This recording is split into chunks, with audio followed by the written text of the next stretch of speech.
Good afternoon, lads and ladies. I'm Jerry Cremin, host of One for the Road and proprietor of Sullivan's Public House in the beautiful town of Oxford, Michigan. Today is our second episode of One for the Road, and I'm very excited about today's episode because I get to talk about three topics that I'm very passionate about: technology, the future of learning, and comics. So without further ado, I'm going to pan over here to Scott Steiger. Scott, welcome. Hi, thank you. Good to see you. Thanks for coming. We do a first cheers. I know you've been waiting for that beer. I've been waiting. It's been dwindling down a little bit. So, what did you think when I first said, Scott, will you come on a podcast? Oh, that was nuts, man. It's like, me? Why me? Why would you want to talk to me? But my wife assured me I'm an interesting person. So you are, for sure. Thank Actually, you. when I was going through my show notes, I was genuinely intimidated by how I was going to condense Scott Steiger into 30 minutes. Perhaps we'll just have the guys keep rolling and stuff like that, and we'll do an hour and a half version later on in life. But going through your resume, not resume, but I guess resume, but what your daily output, I guess you would call it. You are, let me see if I got this correct. You are, our main focus today will be our similar passion of the future of learning. yeah, absolutely. So you're the owner instructor of LOX Tech Lab, which, by the way, LOX for the guests, LOX. What LOX. does that stand for? Lake Orion, Oxford. Okay. I'm in the Lake Orion, Oxford area primarily. It's where I love to be, so I thought it'd be great to represent that. We'll get into this later, but you grew up here too, right? In a way, yeah. I'm from the east side, Fraser Roseville, but we had a camper up on Horseshoe Lake that we would come to frequently. So I spent a lot of time up this way. Used to come to the comic book store. It was here. Okay. It's not here anymore. And also, you are information technology specialist for application support for the United States Army. That's correct. Now, you just told me prior to shooting that you condensed that title down for me. I appreciate that. That's going to be quite the business card. Yeah, so I don't have one. And also, you are a host for Quizzo right. Detroit, that we also partner with for our trivia nights. That's right. And also, actually, one thing I want to start off with, you were very specific in pointing this out, which everyone should be, because it takes a village, it takes a really big support system to pull off a family and all our obligations and stuff like that. You have 4 kids. I have 4 children, yes. Yep, 2 boys, 2 girls. Nice. Yep, That's Jack, Max, Cora, and Julia.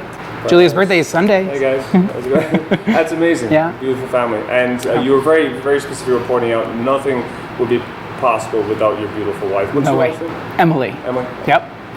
She is my rock. They're the rocks for sure. Yeah, I couldn't do anything with this place without the wife, so big support. So anyway, so we're gonna get right into it.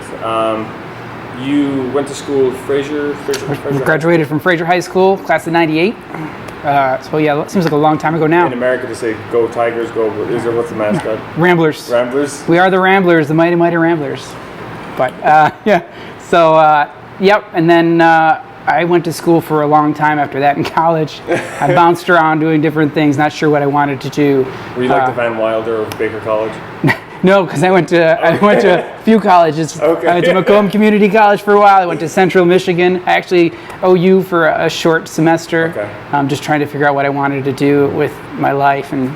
Which is actually, that's a really nice segue there, because when we were discussing things, you said that your father was actually very instrumental in Absolutely. you zeroing in on what you wanted to do. And it was actually very simple advice, but it just resonates with everyone in every industry and all walks of age and life. I say it's the first time I listened to my father. I was 21 or so, and I had, started school as wanting to be a teacher. That's why I went to Central for a little bit and realized pretty quickly that it's a trying task. I give our teachers so much credit because I realized pretty quickly I couldn't do it on a full-time basis. I couldn't be a teacher. I didn't have what it takes. So these teachers that are doing their amazing work.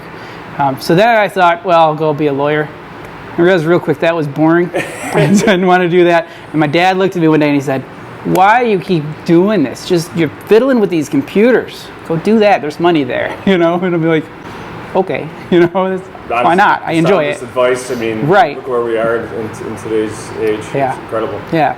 So that was the first time I listened to my dad was started. And then that's when I signed up to Baker, finished my my career at Baker, my college career at Baker, I was going to school full time, working full time.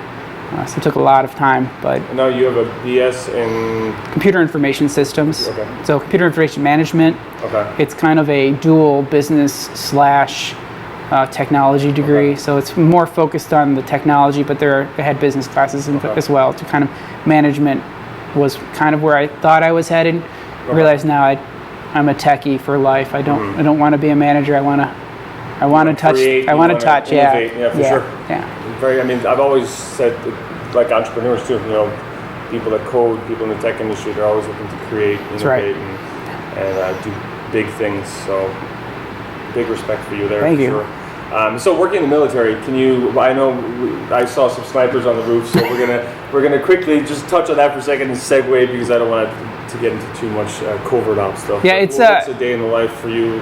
It's pretty boring. No, I mean, so I work primarily on the server side of it. I work in R&D. It's actually really interesting.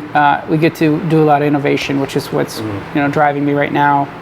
As many people know, the Army's looking to go to the cloud. So I'm actually was just asked to kind of head that project a little bit, which is pretty interesting, pretty fun, and as always learning, right? Okay. So I'm actually learning new things. I've not really worked in the cloud yet, so I'm learning Azure and I'm learning containers and Docker, and it's pretty cool. So actually, I'm actually shifting from more of an application server administration role into a somewhere in the middle developer / application server administrator. So.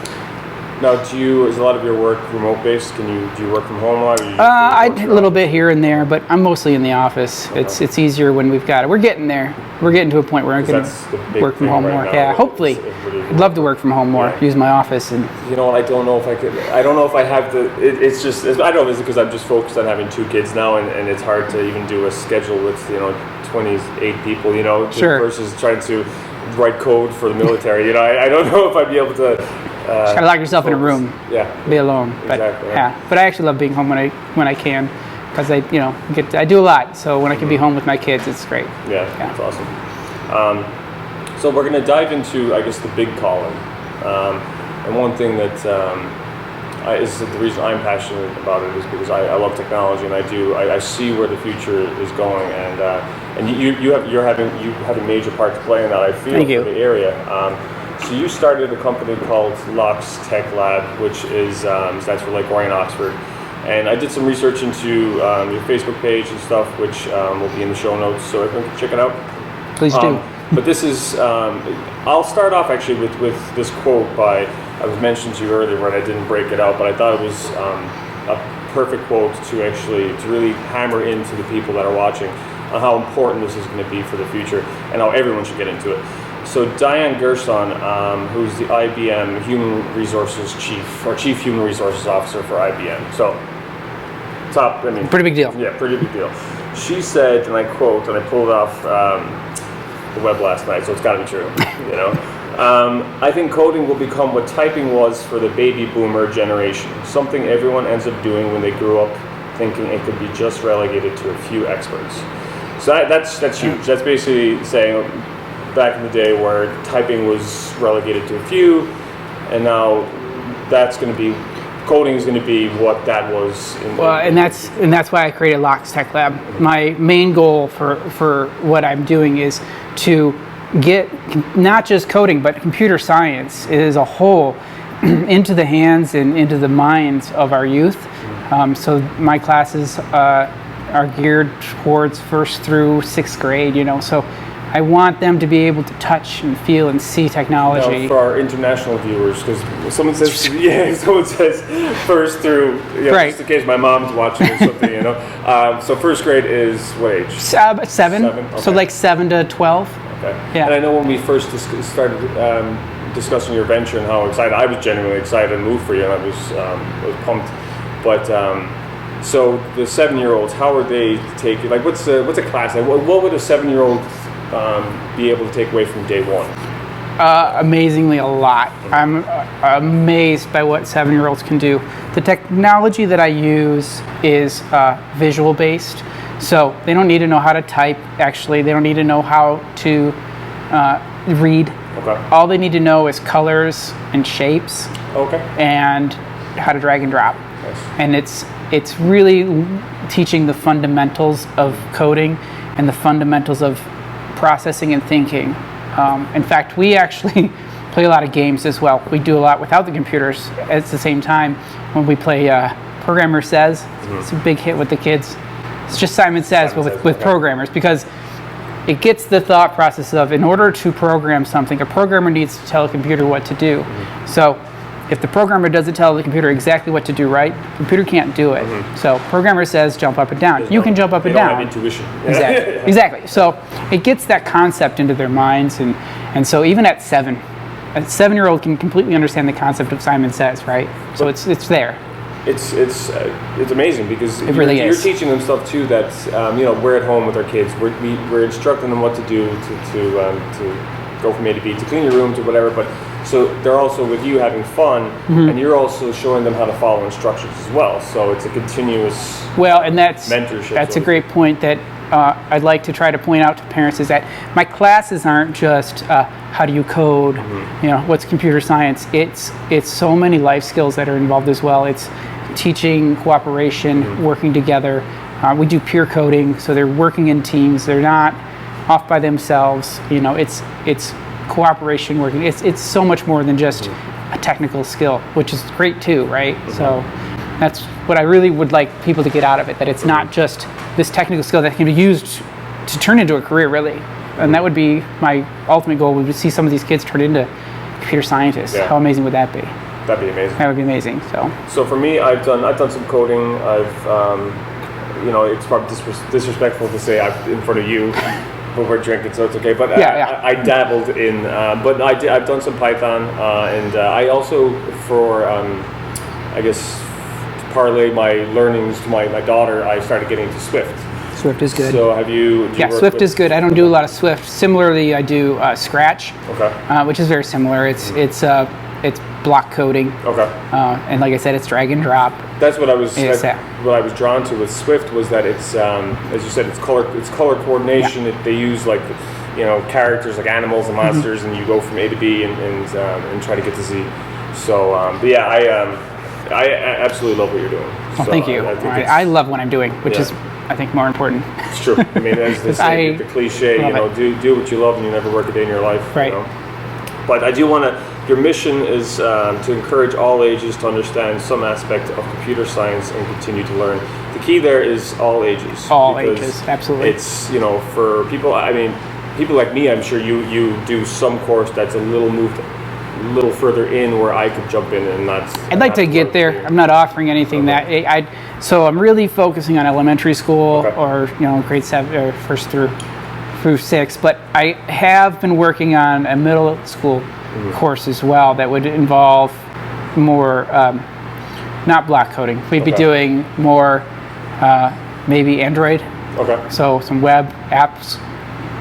Coding would be better. Like Java? Java, HTML. I'd love to do that. I'm developing a course. I haven't had a whole lot of interest from the middle schoolers, so haven't gotten there yet, but I think we will. Yeah, I absolutely think we will. Now, you mentioned there about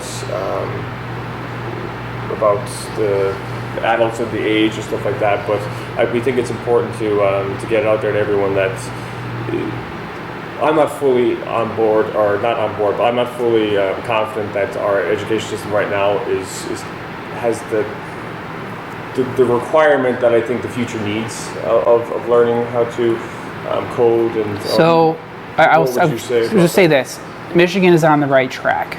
Michigan and Ohio, I know for sure, have implemented in the school systems that computer science will be a curriculum, which is amazing. It's an amazing first start. The problem is now we need to train our teachers, right?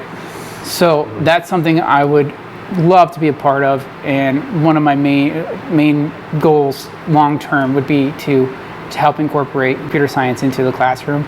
I think every single classroom from K through 12 would benefit from computer science. So you think there's an opportunity for, say, Scott Steiger to develop Locke's Tech Lab and also almost be an entity where the local schools subcontract. That would be amazing. Services. Yeah, Obviously, absolutely. you have to go through all these clearances and, Right. and whatnot. But Right. But yeah, I agree. Yeah, that's a vision I see. I've thought of, and I'd love to train teachers, to teach, because that's the thing when I'm doing this computer science classes, the clubs I do, we are doing math, we're doing social studies, we're doing art. We're not just doing coding. Like my kids are doing English because they're doing stories. We're making stories, we're making games, but we're also making art. It's really amazing. I think this is a perfect segue into. Oh. I believe you brought a prop. I brought some toys. Yeah. Now for our audio listeners, they won't be able to really see what's going on, but for our visual, our tens of people that will be watching this will be able to see. But I make that joke every time. Hopefully, we'll eventually get to thousands. No, we'll get there. You'll get there for sure. One thing that we do is we use these microbits, and these are little circuit boards, and they have little LED lights on them. These actually were coded by some of my students this summer at our summer camp. How old were the students that coded this? These were children between the ages of I think they were 7 to 11. That's 7 awesome. to 11. That's fantastic. Yeah. I mean, my daughter is going to be 7 in November, and the idea of her being able to code something and actually create something. Well, that's the thing. Coding on a computer and seeing it happening is great with Scratch. But this, you're creating the code, you're downloading it to the microbit board. These are great. If you look at the back, it tells you all the components. So it's not just the coding. It tells you there's where the processor is. You can see that, the accelerometer. But this is cool because what we did was we made, using block code again, rock, paper, scissors. Okay. So this is rock, paper, scissors, and it works with the shake. So rock, paper, scissors, shoot. And there's my scissors. So awesome. you would have yours, I would have mine. Ready? So, Ready? okay. Shoot. Scissors. Scissors, scissors. Scissors. One again. Now it's all random, right? So you got scissors again. I got rocks. I crushed. I win. I think of that as paper. No, paper. Hold on, I'll get you paper. That's paper. That's paper. So you get paper. Okay. But the point here is, so they made these and they had so much fun making them, but they have more fun playing with them. It broke out into a rock, paper, scissors tournament. It's addictive. It's really cool. And what's cool is with these is there's actually, they can radio frequency talk to each other. Okay. So a higher level. Like a near field communication kind Yeah. And at a higher level, we could code them to talk to each other, and we could have a tournament that said, "Oh, this person wins." It's pretty cool. It's really cool. Amazing. So yeah, but those are just, it's fun. We have fun, really. Listen, Christmas is coming soon. I hate to freak everyone These out. are so cheap. These are so No, cheap. Your course. Oh, my course. That's great too. Get the kids in there. That's awesome. I'll help teach them. Bring them to the course. I do invite them. If you have things like this at home that you bought for Christmas, let's be honest. We're parents. We're not doing it. We don't have time to always to sit. Yeah, exactly. I'm a computer science nut, and I've got robots, and that's kind of what kicked this off. Is I have robots, and you can code them. It's great. It's fun. It's so hard to find time with your kids to do that stuff because you got dance and sports and everything else going on. So I always tell parents, bring them in. We'll play with them. We'll make use of them. So it's something. We have fun. We do have so much fun. I mean, I went through. I sent you a pre-interview questionnaire because just to get us on the right track. But you said one of the greatest experiences you had in your job, in your career, was recently during one of your classes. Absolutely. Well, tell me a little bit what happened there. So it was the end of my first 8-week class, and I really just wanted to get some feedback from the kids. And what did you like? What didn't you like? What can we do different? So I asked them, what did you like? Of course, they all said, I love playing the robots. The robots were so much fun, right? Who doesn't love playing with the robots? And then I said, okay, well, here's a harder question. What didn't you like? And I thought, oh, here we go. Exactly. This is going to be. It's I hated doing all the sitting and listening. It's like, exactly. They had nothing. And then one of the younger kids spoke up and he said, I hate that it's over and I have to go. It really touched my heart. It felt so great that they were enjoying it so much they didn't want it to be over. So I said, well, we'll just do it again in the fall. And I actually ended up, because of that, setting up a summer camp. And I ran a summer camp this summer, which was something I did not expect to do. But we had so much fun in those 3 half days that It was amazing. So, and then we're going to be back in the fall. We're going to be doing some, and I do it through Parks and Rec, which I partner with the Parks and Rec because I just think, like I've said, is I want it to be accessible, and I think through the Parks and Rec we can do it in an accessible and affordable way. So that's why the Parks and Rec are amazing. They are great to work with. Oxford Parks and Rec, we're going to have a fall session starting in September, and then we've got a couple of other ones that I'm working on with Chesterfield Parks and Rec and Fraser Parks and Rec. So I kind of went back home for Fraser, and then I met some people and they asked me. Where it all began. Yeah, that's right. So and that's been great. So obviously on paper, one of the reasons I wanted to do this audiovisual podcast was to speak to leaders in industry that I respect and love, and feel like any viewers or listeners can learn something, take something from it. I mean, if we can impart knowledge and someone learns something, it's a win for sure. So one thing would be everyone can't hear all the rosy stories, all the perfect stories. Because on paper, it's like it's like a Disney or a Lifetime channel positive one. Oh no! But not. Can you share a time where there was a particular difficult time for you, and how you got past it, and what you learned from it, and what lessons you think by communicating this? We can stay talking about locks, because when I started locks, I registered the name and everything. It was ready to go last fall, and so I had contacted some Parks and Recs, and we were setting up some classes for the winter. We had all these classes ready to go, and I had 0 students. And how long was it out there before? Months. Okay. Months. Yeah, months. We had it months. It was so discouraging for me because I knew what I had was special. I knew what I had was important, and I thought no one wants to do this. We'll just quit. My wife was the one who said it is. She's like, well, why give up? Why quit?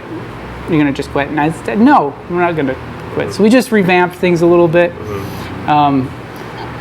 Just reworked how we were offering the courses and talked to the Parks and Rec departments, like how can we do things. We offered some free classes so that people could see what it was. Part of the problem is nobody's really doing what I'm doing. There's a few other people out there, but nobody's really doing it the way I'm doing. So you'd almost have to ticket tape parade it. So people need to understand what I'm doing, right? So I offered a couple of free courses, a free day, come in and check it out, see what it's all about.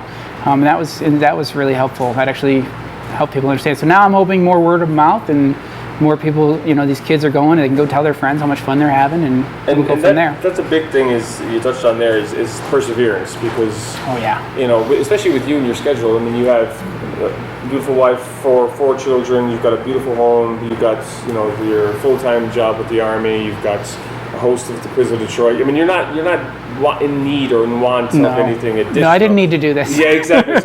So this should tell people that the person that's, in my opinion, and I know you for a while, so I vouch for you, is that the person that is going to be educating my child is passionate, has a high level of perseverance, and genuinely sees this mission as a life changer. So kudos to you. Thank you. Another thing, I got a really nice email from a mother who happens to be a teacher, and she emailed me just to let me know, that she was in the room when she saw her son struggling, and she saw how I was able to kind of help him persevere. Help him navigate. Yeah, and I got a super nice email from her. It was so nice to get that, feedback. Just, it's nice to hear sometimes, right? Yeah. So, and it makes me feel like I'm doing what I should be doing with that. So that's I think important to me. It was important to me to get that, and that was pretty soon after. That was the first class after nobody signed up. So to get that was reassuring to me to say, okay, you know what, this is what I should be doing. That's awesome. Yeah. So we're going to jump in here. We're going to just jump around a little bit. So get away from the seriousness. We'll have a little fun now. Trivia. Oh yeah. How did you? We'll touch on this briefly, but I'll give you one. I'll have one question for you with trivia. Yeah. Can you name a time that was just absolutely outrageous that you were hosting a trivia night? It can be funny. It can be just like I had to ask a guest to leave. No, no. I have the best players when I do it because they love me and I love them, right? It's a good follow. Okay. No, I do. The people who I've always hosted for have been great. The most amazing thing that's ever happened to me was I was hosting trivia and the lights went out with 2 rounds to go. Oh no! The emergency lights came on in the bar, and we continued. We grabbed a Bluetooth speaker, plugged somebody's phone into that for music. That's honestly. And I hosted by flashlight. That's awesome. When the lights great. Go out, they're some of the most fun memories. They told us we had only so long before they told us we had to get out. But we finished the trivia, and it was fun. It was really fun. All right, we're going to go into a bit of a quick fire round. So I do have a gift for you. So Marvel or DC?